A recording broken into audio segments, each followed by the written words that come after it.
Romeo के नाम संत पौलुस का पत्र अध्याय 13 वचन संख्या 1। रोमियो के नाम संत पौलुस का पत्र अध्याय 13 वचन संख्या 1 में प्रभु का वचन कहता है, प्रत्येक व्यक्ति अधिकारियों के अधीन रहे, क्योंकि ऐसा कोई अधिकार नहीं जो ईश्वर का दिया हुआ न हो। प्रत्येक व्यक्ति अधिकारियों के अधीन रहे, क्योंकि ऐसा कोई अधिकार नहीं जो ईश्वर के द्वारा दिया हुआ न हो। वर्तमान अधिकारियों की व्यवस्था ईश्वर द्वारा दी गई है। मेरे प्रियो, इस समय जो हमारे वर्तमान अधिकारी है, इस समय हमारे वर्तमान समय में जो भी अधिकारी है, देश में, विदेश में, विश्व के अंदर, उन सब की व्यवस्था किसके द्वारा दी गई है? ईश्वर के द्वारा। ऐसा कोई भी अधिकार नहीं है जो बिना ईश्वर के आया हो। अभी आप और मैं सोचेंगे, पाप करने वाले, झूठ बोलने वाले, अन्याय करने वाले, बातों को न सुनने वाले, बातों को न मानने वाले, दूसरों का जरूरतों के बारे में उनका परवाह न करने वाले, ऐसे लोगों को परमेश्वर कैसे बिठा सकता है? मेरे प्रियो, परमेश्वर ने जब उनको चुना वो ऐसे नहीं थे, लेकिन जब वो पद पर आकर बैठे हैं, जब वो अधिकारी का कुर्सी के ऊपर बैठे हैं, आप और मैं जानते हैं, जैसे हम अपना जीवन के अंदर स्वभाव में पाप की शक्ति से वशीभूत है, प्रभाव से, स्वभाव से, मन से, वचन से और कर्म से और लालच से और इच्छा से कई लोग अपनी व्यक्तिगत जरूरतें, स्वार्थ और मतलब के लिए, अपने उल्लू सीधा करने के लिए वो जानते हैं कि किस व्यक्ति को किस प्रकार का प्रलोभन देना है। इसलिए वचन में परमेश्वर का वचन कहता है, प्रभु न तो किसी को प्रलोभन देता है, न प्रलोभन में पड़ता है, बल्कि जो प्रलोभन में पड़ता है वह अपनी ही इच्छा और वासना के द्वारा खींचा और बहकाया जाता है। मेरे प्रियो, ईश्वर ने जिन अधिकारियों को इस पद पर बिठाया है, आज उनके इस शासन काल में यदि किसी न किसी प्रकार की कमियां हैं, कमजोरियां हैं, तो उसके जिम्मेदार वो कम है, हम ज्यादा है। क्योंकि हम में से कई ऐसे लोग हैं जिन्होंने इस बात को नजरअंदाज किया। हमने अपने कर्तव्य, अपने दायित्व, अपने उत्तरदायित्वों का पालन नहीं किया। हमने जिस दिन से अपने राजा को चुना, अपने अधिकारी को चुना और हम उसकी उपस्थिति से खुश थे, हमने उनके लिए प्रार्थनाएं नहीं की। हमने उनको प्रतिदिन परमेश्वर के हाथ में नहीं सौंपा।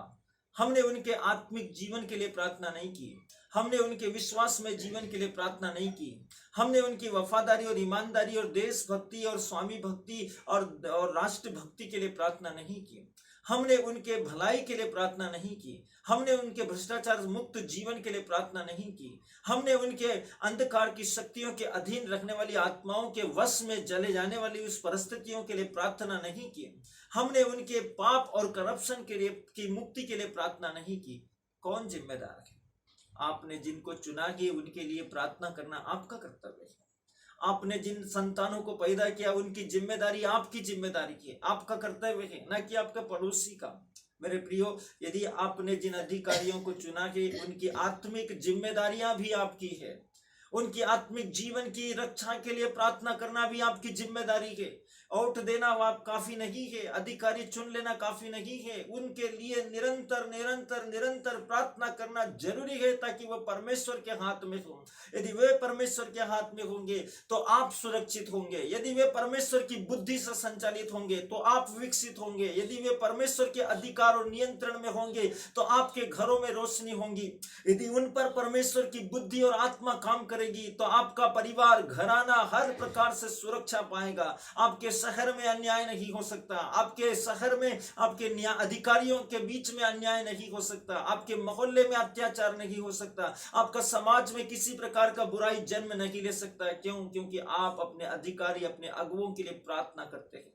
यदि हर एक व्यक्ति अपने अपने जिले के अस्पताल के सब एमडी के लिए और सारे डॉक्टर के लिए, हेल्थ डिपार्टमेंट के सभी वर्करों के लिए प्रार्थना करे, एजुकेशन डिपार्टमेंट के लिए प्रार्थना करे, पुलिस डिपार्टमेंट के लिए प्रार्थना करे, म्युनिसिपालिटी के लिए प्रार्थना करे, या किसी भी प्रकार का डिपार्टमेंट जो आपकी सेवा और जिम्मेदारी और जवाबदारी और कर्तव्य के लिए ईमानदारी और जिम्मेदारी के साथ में नियुक्त है और आपके लिए सेवा करते हुए वो आपके लिए अपना काम करते हैं, जो आपके सेवक हैं, यदि आप उनके लिए प्रार्थना करते हैं तो आपको उनके द्वारा किसी भी प्रकार की असुविधा की समस्या का सामना न करना पड़ेगा।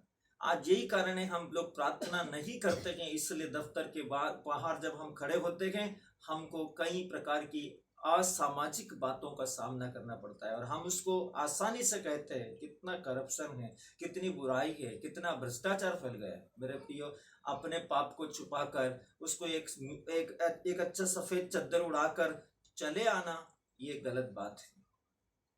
हमारी गलती है कि यदि आपने उस अधिकारी के लिए, जो उस जिसके पास में आप गए हैं, उसके लिए यदि आपने प्रार्थना किया होता, उसके परिवार की जरूरतों के लिए प्रार्थना किया होता, उसकी व्यक्तिगत जरूरतों के लिए प्रार्थना किया होता, तो दुष्ट आत्माएं, जरूरतें, आवश्यकताएं, इस संसार की होड़, इस संसार की भौतिक सुखों की लालसाएं उसके जीवन के अंदर, उनकी आत्माएं उनकी जिंदगी के अंदर, उसके ऊपर उसको पाने की होड़ उसकी जिंदगी के अंदर, उसकी प्रतिस्पर्धा उसकी जिंदगी के अंदर नहीं आती। क्यों? क्योंकि आपने उसके लिए प्रार्थना की है। वो व्यभिचार, वो भ्रष्टाचार, वो अंधविश्वास, वो लालच, प्रलोभन किसी में फंस नहीं सकता। क्यों? क्योंकि आप उसके लिए प्रार्थना कर रहे, एक मजबूत, एक शहर के पूरे लोग उनके लिए प्रार्थना कर रहे, इसलिए वो कभी भी पाप में नहीं भटक सकते। हमारी गलतियां हैं और हम दूसरों पर ठोकते हैं, लेकिन आज हम दोनों ही गलत है। जब हम प्रार्थना नहीं करते, इसलिए वो पाप में है। हम पाप का समर्थन करते हैं अपना काम निकालने के लिए। जिस तरीके से भी हो सके हम अपना काम करने के लिए तैयार हो जाते, एग्री हो जाते हैं, बजाय इसके कि हम परमेश्वर के सामने आकर प्रार्थना नहीं करते।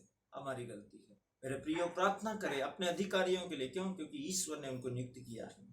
इसीलिए रोमियो के नाम संत पौलुस का पत्र में परमेश्वर का वचन अध्याय 13 वचन संख्या 1 में कहता है, प्रत्येक व्यक्ति अधिकारियों के अधीन रहे, क्योंकि ऐसा कोई अधिकार नहीं जो ईश्वर का दिया ना हो।